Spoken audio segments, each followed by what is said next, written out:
to EDSA.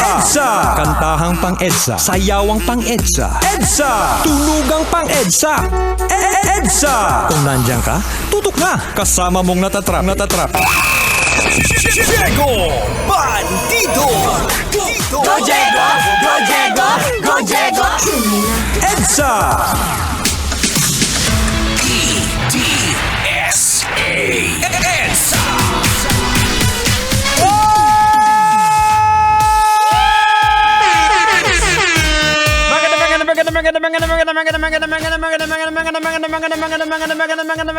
Magandang gabi, Metro and Mega Manila. Give it a quick check. It is now 30 minutes after 8 o'clock in the evening. Again, paalala lang, reminder lang sa ating winner sa ating Love Knows No Boundaries na si John Paul Soriano. Ayan, na ikaw ang ating maswerteng nanalo ng 1,500 pesos. And again, madadagdagan yan ng another 500 pesos. Yan ay kung makakarating ka dito sa loob ng 2 oras. At ang iyong deadline ay 9:33. Ayan, 9:33 ng gabi. Dapat meron kang maipakitang picture ng iyong ngala-ngala. Okay! Ay, eto na, hindi na natin patatagalin to. Eto na yung ating huling lologikan. Kaya pag-usapan na natin to! Nakiusap ang online personality na si Bea Bores na wag nang batikusin ng kanyang kuya matapos niyang maisiwalat sa Tony Talks ang tungkol sa ginawa nito noong bata pa sila. Oh no! Matatandaan po na ayon sa panayam ni Tony Gonzaga, sinabi ni Bea na noong teenager pa lang sila, nabuking niyang kinukunan siya ng video ng kanyang kuya habang hubot-hubad. Oh no! Na naliligo sa banyo at ipinadala raw ng kuya niya sa mga kaibigan o kakilala niya ang video para pagkakitaan. Oh no! Pastilan, dude. Eto na! Tanga! Logican na natin to! Ay, sige, ano pang hinihintay mo, kalbo? Logican mo na yan! Logican na yan! Logican na yan! Alright, mga kabisyo, logican na yan. Anong leksyon ang ating mapupulot? Anong aral ang ating matudukot? EDSA! Boards! Kailangan pa bang i-memorize yan?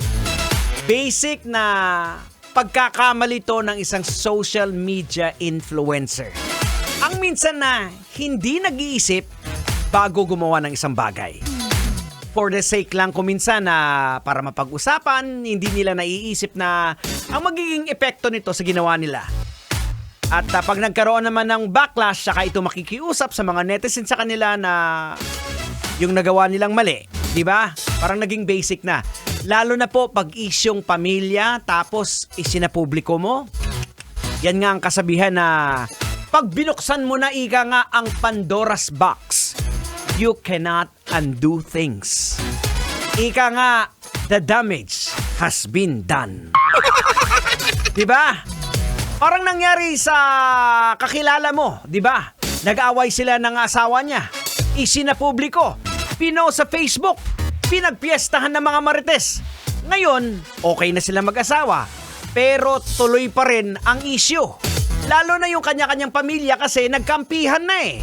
Okay na silang mag-asawa pero ang pamilya naman nila ang nag-aaway ngayon. Diba? Now, logican po natin yung ginawa ng vlogger. Isinapubliko po ng vlogger ang kanyang karanasan na sexual abuse upang magpalaya ng bigat na kanyang nararamdaman at para makatulong na rin din sa iba. Ngunit nakiusap naman sa mga netizens na huwag batikusin ang kanyang kuya dahil sa komplikadong emosyon. Maaring mahal niya pa rin ito at naniniwalang nagsisina at nais iwasan ng paglala ng sitwasyon na maaring makasama sa kanilang pamilya. Kaya sa ganitong pagkakataon, ang mas tinitingnan po natin, pag gumawa po tayo ng isang bagay, ang hakbang na gagawin po natin, ano ba yung benefit na ito bago mo gawin yan, di ba? Sa kabila po na matagal na yun, tapos na, malamang pinagsisihan na ng kuya niya, ngayon ang binuksan ng issue, maaring masira ang pamilya ng kuya niya. Di ba? Halimbawa, ano na lang iisipin ng mga bata? Pag tinukso sila na yung tatay mo, ganitong ginawa ng tatay mo, di ba?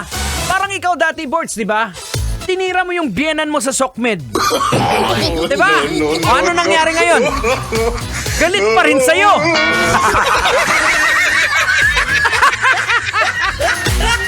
Mag-esip-esip din kasi. Think before you click, ika nga.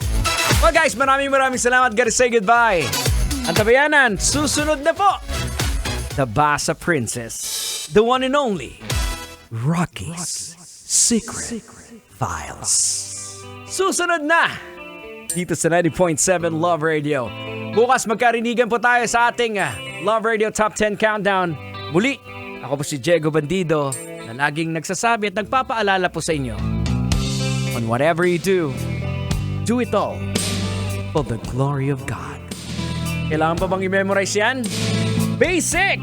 35 after 8 o'clock. Here's a song coming from the Scorpions with Always Somewhere. Good evening, Metro Manila. Kailangan pa bang i-memorize yan? Love Radio. Basic!